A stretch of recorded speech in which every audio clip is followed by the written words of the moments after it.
আচ্ছা, এটা ঠান্ডা জল, এটা গরম জল। আমি দুটো গ্লাসে ঢালছি, ঠিক আছে? এদিকে আর দেখো একটা এর মানে কি জল ঢালছে? গরম না,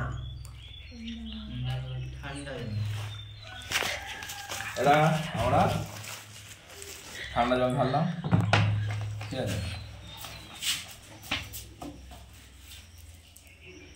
এটা গরম জল, তাই তো? আচ্ছা, এবার আমরা কি করছি? গ্লাস পুড়ে যাবে না না, গ্লাস পুরো না, গরম জল গ্লাস পুরো না। জল আছে, গরম আছে তো, ঠিক আছে। এবার আমরা ব্যাপন প্রক্রিয়াটা দেখাবো, ঠিক আছে? ব্যাপন প্রক্রিয়া মানে কি না, ঘন মাধ্যম থেকে লঘু মাধ্যমে পদার্থের অণুগুলো গমন করবে, তাই তো? আর কতক্ষণ চলবে এটা না, যতক্ষণ দুজনের ঘনত্ব না সমান হচ্ছে। এখন আমরা এই ব্যাপন প্রক্রিয়াটা উষ্ণতা তারতম্যের জন্য কি ঘটে সেটা দেখবো, যে ঠান্ডা জলে দিলে কেমন হয় আর গরম জলে দিলে কেমন হয়। ধরো আমি 1 ফোঁটা করে দিচ্ছি, 1 ফোঁটা 2 ফোঁটা হয়েছে। আরে দেখো এটা মিশতে কতক্ষণ সময় লাগছে দেখো। আর এই গরম জলে দিচ্ছি, দেখো কোনটা তাড়াতাড়ি হচ্ছে বলো? গরম জলে, কোনটা তাড়াতাড়ি হলো? গরম জলটা তাড়াতাড়ি হলো না?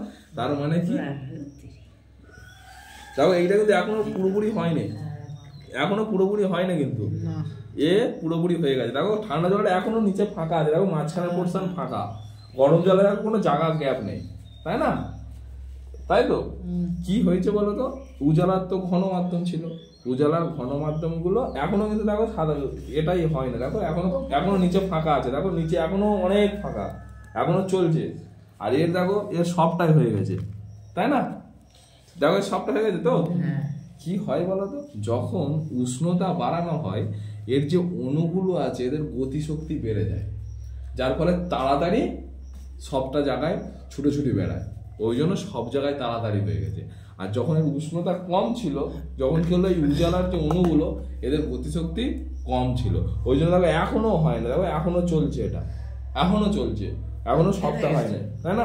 আমি কিন্তু অলরেডি এটাকে একবার নাড়িয়েওছি, তারপরেও এখনো হয়নি।